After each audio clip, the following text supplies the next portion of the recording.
Okay mga bro, magandang araw. Welcome back na naman sa ating mga video. Ngayon naman ay meron tayong isang mini amplifier dito mga bro na CK502MT.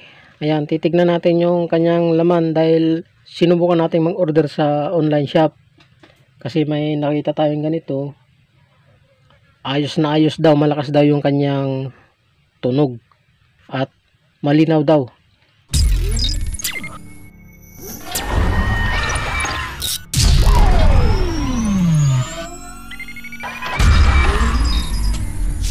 Okay, susubukan natin. Buksan natin mga bro. Natanggal na natin yung kanyang supot. Okay. Ayan. So, ito yung kanyang user manual. Tapos yung gagawin nating ano niya, case niya, yung bahay niya. Ayan. Ito rin yung kanyang mga tornilyong maliliit. Ayan.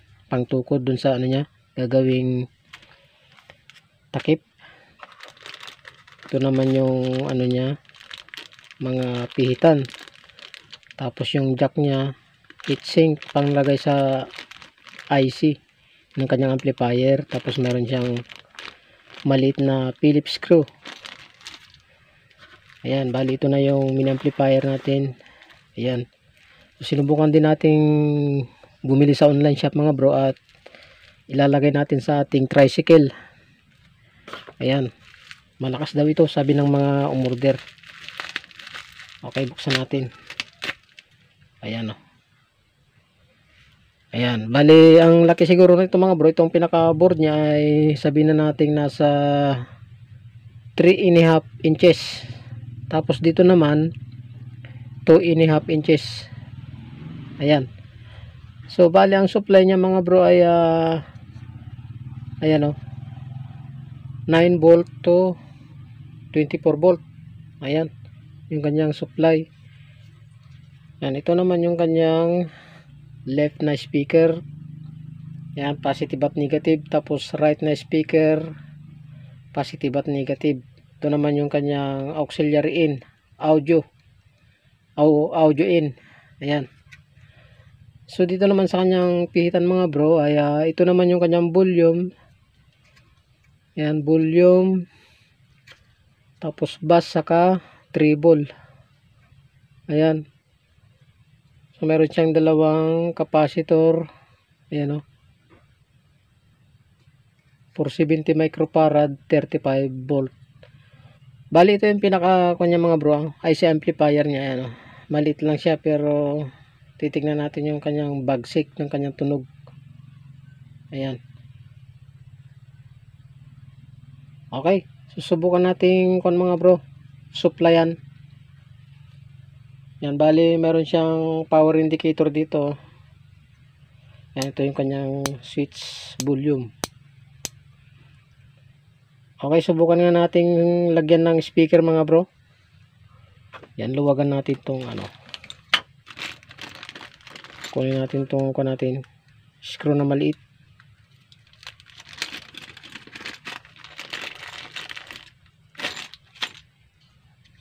Ayan, lagyan natin ng speaker. Okay, luwagan lang natin ito mga bro. Iipit natin dito yung mga wire ng speaker. Pwede raw dito mga bro, nakalagay dun sa kanyang indication ay pwede yung 4 ohms to 8 ohms. Hanggang di 15 na speaker kaya niya. 100 watts yung kanyang capacity. Yan. Okay, lagay natin yung wire ng speaker natin. Ang gamitin natin yung speaker natin yan na concert na Tigis. So tingnan natin yung kanyang polarity. Ayan. Lagay natin yung ating positive. Tapos negative.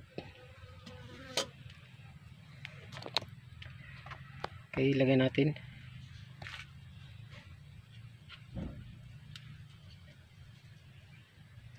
Yan, lagay natin yung ating positive.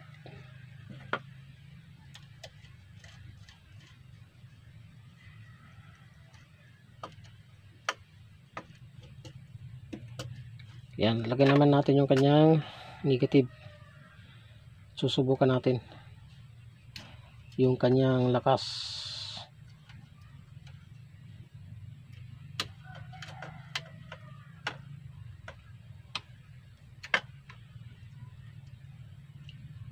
Okay.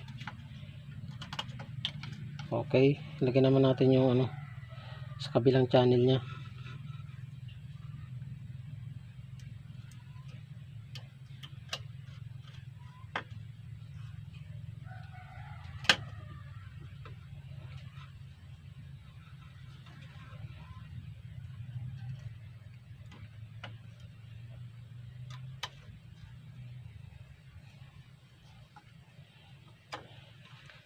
Okay, nakabit na natin mga bro yung mga speaker natin. Bale yun yung speaker natin mga bro.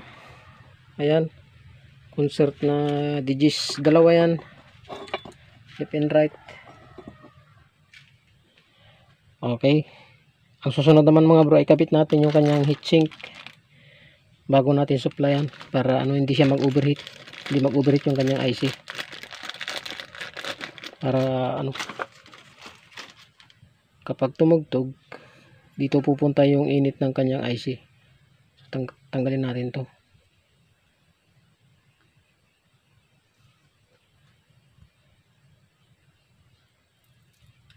Yan.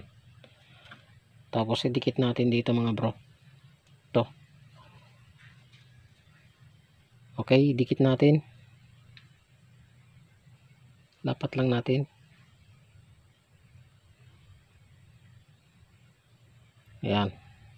Para kapag tumugtog siya, pag uminit, pupunta sa heatsink yung init ng kanyang IC. Ayan. Okay. Subukan nating supplyan ngayon mga bro. Gamit itong 12 volt na adapter natin. Ayan o. 12 volt. 1.5 ampere. Okay. Saksak natin. Yan.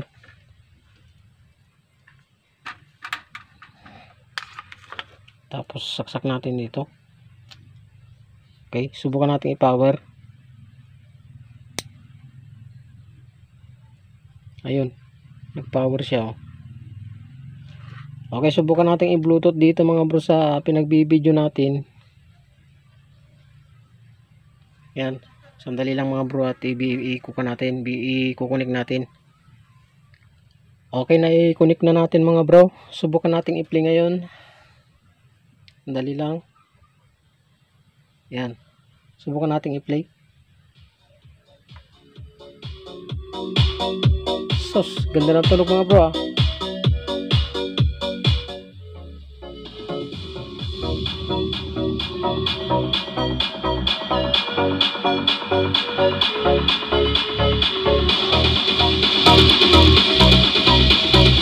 Sus, totoo nga mga bro, malakas talaga itong bagsik ng mini amplifier na ito. Ayan, subukan natin.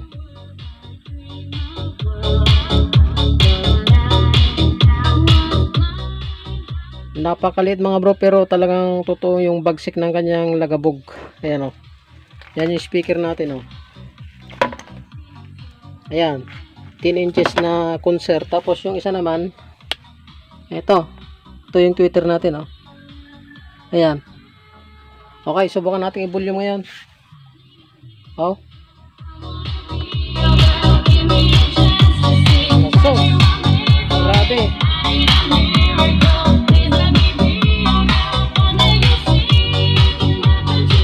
So ayos mga bro. Legit na legit yung talagang bagsik ng kanyang lagabog. Saka yung bagsik ng kanyang lakas. Yan o, bagya lang yung kanyang init. Pero sabi nila, mas buong buo raw yung tunog niya kapag 24 volt yung kanyang supply. Yung ginamit lang natin 12 volt. Pwede naman hanggang 9 volt. Kung may power supply kayong 9 volt, 12 volt, 15 volt, 18 volt, 19 volt, 24 volt, pwede mga bro. Ayan, subukan natin ulit.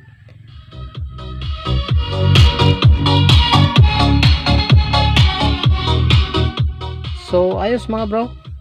Legit tong order natin na mini amplifier na with bluetooth na rin. Ayan, ayan. So sa mga gustong umorder mga bro, ay ilalagay ko na lang yung link dyan sa ating comment section, o itatag ko na lang dyan sa baba ng ating video para makapag-order kayo. Sa mga subscriber natin dyan na mahilig sa sounds, subukan nyo ito. Legit. Okay.